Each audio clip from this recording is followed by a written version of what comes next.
Right, hello there everyone, welcome back to James Redmond TV and welcome to a live Redmond Roundup. This is a last minute live Redmond Roundup because basically there's some breaking news from Fabrizio Romano himself, the Lord and Saviour, basically comes out because when he drops some news, that's when you listen, and when he puts out a tweet, you take notice, and I've took notice to this latest tweet that confirms, well, near enough confirms, Ibrahima Konate to Liverpool. Here we go soon. The deal is set to be completed. Personal terms agreed on a 5-year contract. Liverpool will pay the release clause to RB Leipzig in the next days, around €35 million. So I'm actually lying in the title. It's not £35 million. It's roughly about £30 million to €35 million in order to finalise the signing of Konate. People, get in the chat what you think of this signing. If you ask me, this is good business. Surely this is nothing but good business. We've been crying out for a quality centre-back. We've been, and listen, is Konate world class? I think it'd be a bit too soon to put him in that category. But has he shown promise to this point? Yes, he does. And let's actually talk about system. Let's talk about style of play. What is Liverpool's main ambition on how they want to play? They want to play with a high line. They want to play so high up the pitch that we can press the team, play that rock and roll football. But recently, you know, we haven't had the facilities for that, big man. So we need pace. And Joe Gomez and Verge have got pace. But Konate, what he brings is not only pace. Bear in mind, over the past 3 seasons, I believe he was recorded as the top 3 most quickest centre-backs over a certain distance. He's got pace, he's quick, he's young, he's 21 years of age. When you talk about squad depth, whether we buy Kabak or not, now we don't need to buy Kabak. We can buy Kabak, and I'm fine with that.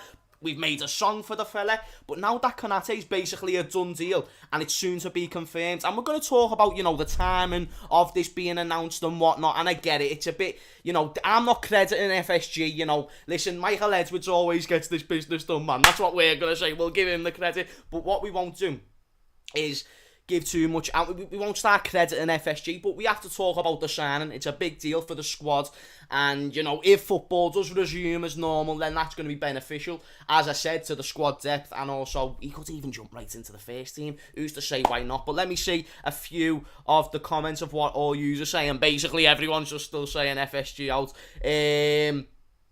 But people, yeah, everyone's buzzing, man. Everyone's buzzing. Konate is very good in the air. Listen, mate, one thing Konate does have in all aspects is experience. He's got Champions League experience, which can't be overlooked in any manner.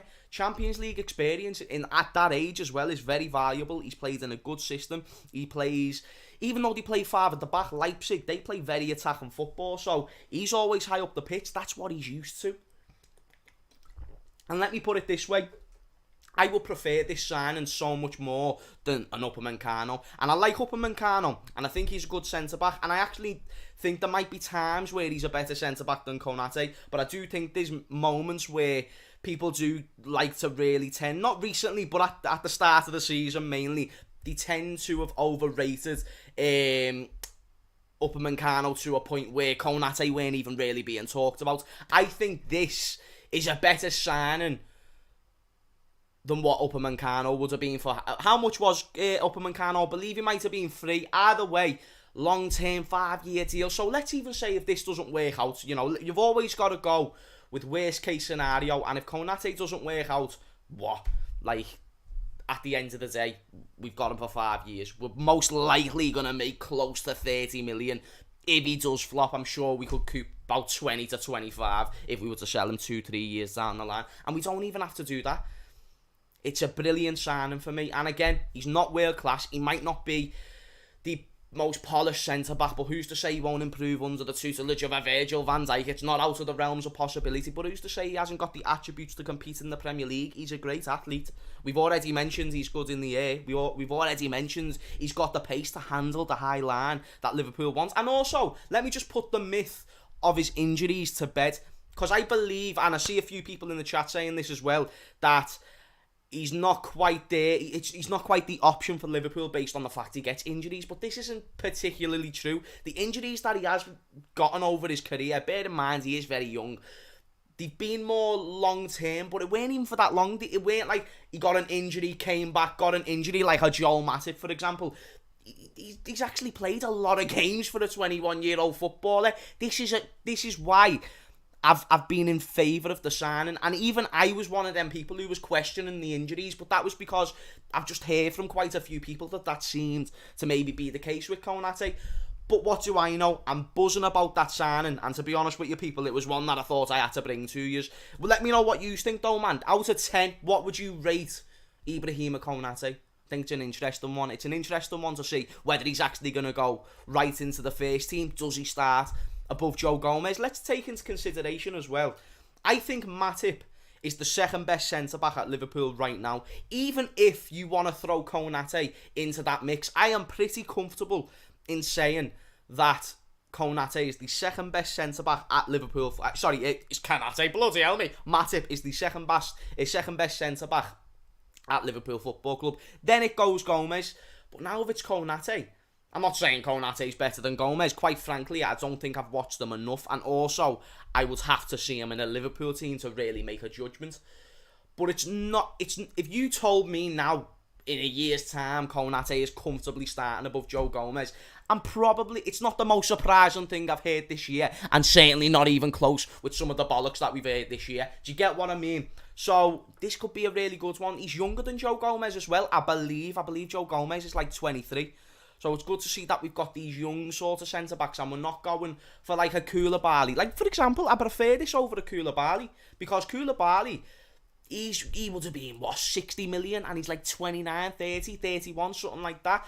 Great player, much better centre-back, much more established centre-back than Konate. But when you talk about what the club are looking for and what the club are looking to improve on, that's the type of player I wanted. So now, let's just look at our options, because that's one thing we haven't had all season, is options within that position. Let's have a look at them now. So we've got Matip, we've got Gomez, we've got Verge, we've got Nathaniel Deeney Van Phillips, we've got Joe Matip. Have I said Matip actually? No, sorry. No, we've got Kabak, that's who we've got. But Kabak might go back to Schalke, he might not. But let's say he doesn't. We've got Phillips, Verge, Gomez and Matip. They're our current centre-backs. Throw Konate in that mix. That's 5 centre-backs. We know Nat Phillips is decent at football. It's unlikely, even though it's possible, it's unlikely for both Virgil and Joe Gomez to be out for the whole of next season at the same time, simultaneously, close together when they got injured. So I feel like we've covered our positions. I don't feel like it's necessary to go out and spend 18 million on Kabak. Now, that's the question I want to ask the live chat and the people who's not watching this live. Put in the comments down below. Do you now buy Kabak? Like, do we still commit to that? Because Kabak's been good. We've made a song for him. So do we still commit to that and then have 6 centre-backs? And let me ask this question. Has Kabak been any, if much better than Nat Phillips? I don't really think he has. I'm not saying he hasn't. Like, he might have been slightly better, but what he brings to the table isn't 18 million more pounds than what we've already got in Nat Phillips for free, because he's already here.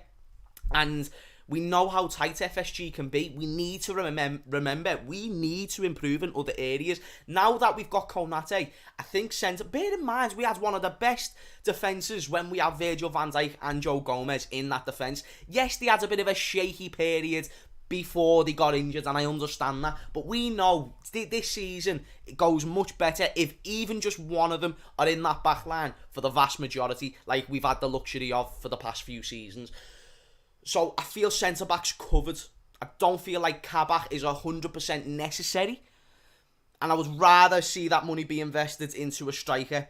But if we bought Kabak and still bought in the other positions, well, say if we bought a striker, we bought someone for the midfield, like a Basuma, bought a winger, for example. Like, I'm being a bit ambitious, but say if we went out and covered the necessary positions, then I'm okay with Liverpool going out and leaving Kabak or buying Kabak, should I say. Like, I'd be happy if we done that. But if we buy Kabak, buy Konate, and then only buy a midfielder, well, mate, we still need a striker. So let's not forget about that. But shout out to Wayne, who says, big up James, love from Ireland, big up my Irish brothers from completely different mothers, yeah, big up your damn selves. Anyway, let's see a few people's opinions on this. Jan says, sell Gomez, he's unlucky with injuries. See, I wouldn't say sell Gomez. I really do, if I'm the Liverpool manager, and this is just my opinion, I am committing to Joe Gomez being in my squad for the next at least 2 seasons, and we'll see how it goes, as you mentioned, with injuries. His injuries isn't really like, they're not fully like hamstring injuries and, stuff like this, I believe, and I might be wrong, but the last one was a foul that weren't even let out and known by England. Like, I believe he got fouled on, but they just didn't release the player of who it was, because a few days preview it was Virgin, it was Thiago and stuff like that. So the news weren't really publicised. I would not say sell Gomez at all. Your thoughts on Ben Davies? Now, that's another thing. Great question there from mate. You have that's actually, you sell him, or if you want to keep him, fine. But obviously Jurgen Klopp backs Nat Phillips more than he backs Ben Davies, and Ben Davies is someone with championship experience. Apparently, he was supposed to be a good, solid, well-established centre-back who could pass out from the back, and I'm not saying he isn't those things, but if he's been at the club since January, we're now in April, he's been at the club since the end of January, we're now in April, he still hasn't played a minute in a red shirt. It's not even like he's came on off the bench. He had that little injury of when he first joined. He's been fit ever since, and he's still not playing.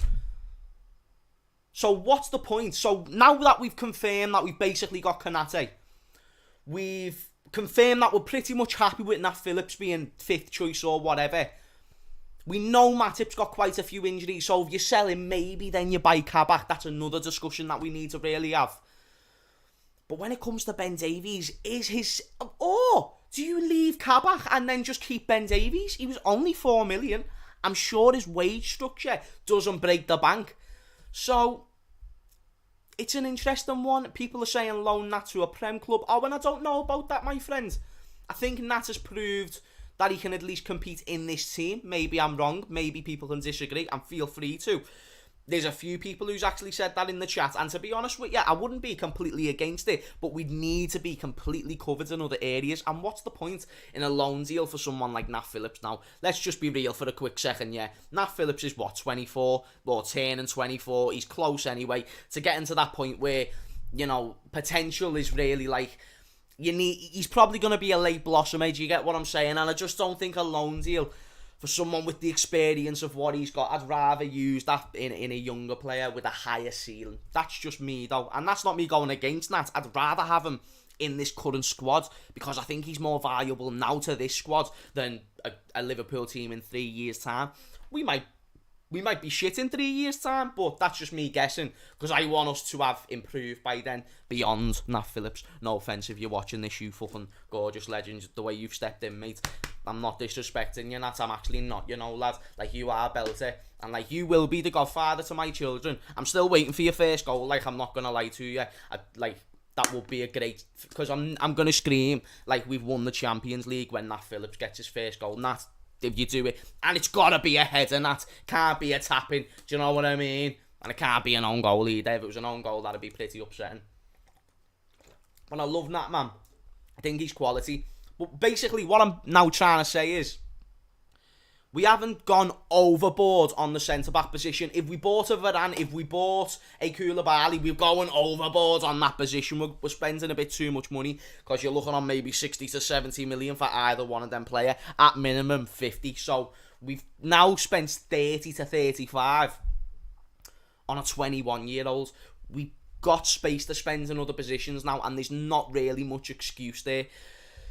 So that's the Konate news, people. Absolutely insane. I want to talk on a few other things before I do go. There was a thing on TalkSport that I want to talk about, but let's talk about a few other rumours. I was seeing this bullshit rumour that I just want to put to bed because it's not going to happen. Jadon Sancho linked with Liverpool. FSG want to do this big splashy summer, which that isn't the bit that I don't believe. I don't think they will, but that's not the bit that I entirely don't believe. And a part of that plan is going to be Jadon Sancho. They're not going to buy Jadon Sancho. Let me just tell you that now, and let me tell you that for free. Not that Jadon wouldn't join. Don't think he would, with the fact we might not get Champions League.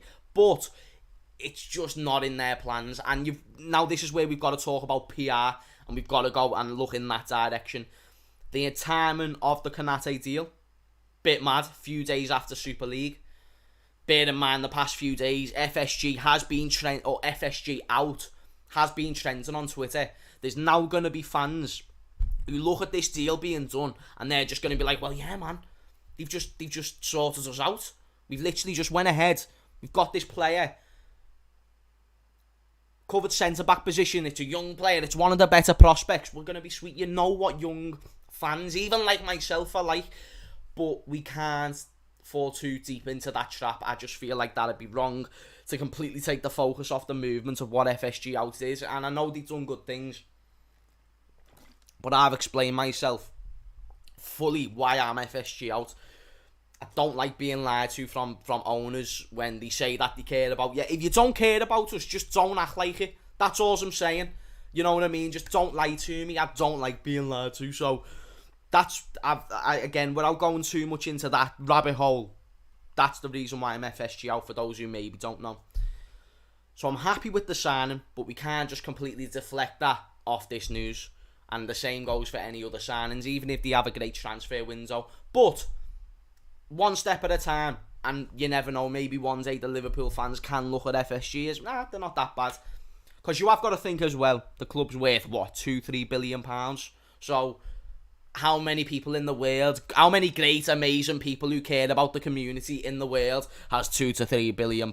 Not many people. If you've got that much dough, you're probably a bit of a knobhead. And that's fine, you know, fair play for being there. But, like, it's a bit sussy if you've got that much dough, you know. If I ever reach £2-3 billion, question me. Question me, because I'll have done something where I've cheated the system. And I might regret this, because I could be 60 and a billionaire and everyone's going to look into me, and I might just be friggin' saving orphans on the weekend, for all you fucking know. But I do not know any superheroes, any nice people, 100% nice people, that will have that amount of money. They might have a business that's got that amount, that's worth that much. But in terms of how much they've actually got, mate, the clubs did this to get more money from UEFA. Yeah, I mean, listen, I've said it in other videos, UEFA, the Premier League, all of them are in the wrong for what they've been. It's something that we've already established. And it's a topic that I've talked about endlessly on previous videos. They will do PR stunts to try and get us back on board. That's just what they're going to do. They want to act like they care about us. I'm not falling for it. You know, they've lied to us a few times about shit. Like, let's not even make out like this is the first time. This is just the first time on a big scale. So it is what it is, man. I was going to do a normal Redmond roundup today, but didn't end up getting round to it. I'm actually going to do my UFC predictions at the end of this as well. But before I do, I'm still got a few more topics to talk about football. And then for those football fans who may want to leave, by all means, because me and the UFC boys have got a conversation to talk about. Basically, I don't know if you saw the TalkSport thing where Robbie was on today. Robbie from AFTV. I don't know if you saw that interview with, what's his name, Ray Parler. And I don't know, like, if you haven't saw it, basically, the way the interview went, they wanted to get Robbie on for, I think it was they wanted to talk about the European Super League, basically, and they thought, we'll get Robbie on. Now, Robbie, from my knowledge, he's been on TalkSport before, or something like that before.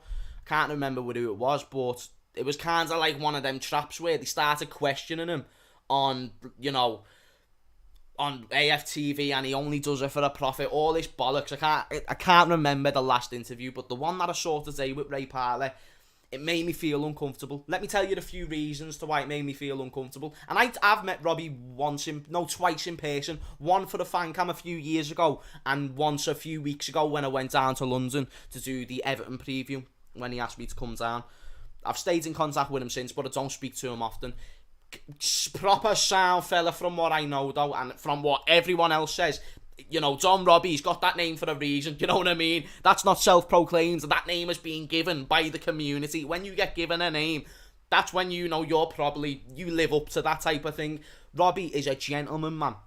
So, for him to even agree to TalkSport when, as I said before, I believe he's already had some troubles with them before as well. I think they've even interrupted an interview once when he was interviewing a fan.